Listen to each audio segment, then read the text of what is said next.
मौलवी अब्दुर्रहमान साहब,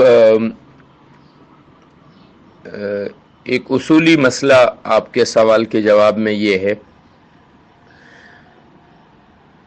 कि जिस कंपनी की अक्सर आमदनी हलाल हो और थोड़ी बहुत उसमें हराम की आमेजिश कहीं से होती हो तो उस कंपनी के साथ काम करना या उसमें काम करना जायज़ है। अब अगर एक आदमी किसी गार्ड कंपनी में काम करता है और वो कंपनी जो है वो मुख्तलिफ जगहों पर अपने गार्ड प्रोवाइड करती है, उसमें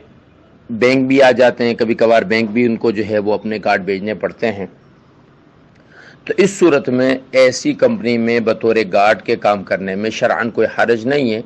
कभी कभार अगर किसी बैंक के पास जाकर और बैंक में भी वहाँ पर ड्यूटी करनी पड़े तो शरअन उसमें भी कोई हरज नहीं है। और बाज़ उलमा तो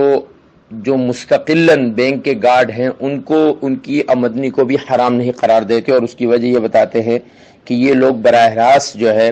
वो सूदी किसी भी काम में मुलविस नहीं होते हैं, लिहाजा इनकी बाहर बैठकर जो ड्यूटी करना है वो जायज़ है। बहरहाल अब इस कंपनी में जिसके मुतालिक आपने सवाल किया है कि तनख्वाह बेशक बैंक से आ जाए कुछ दिनों के लिए, इसमें शरअन कोई हरज नहीं है।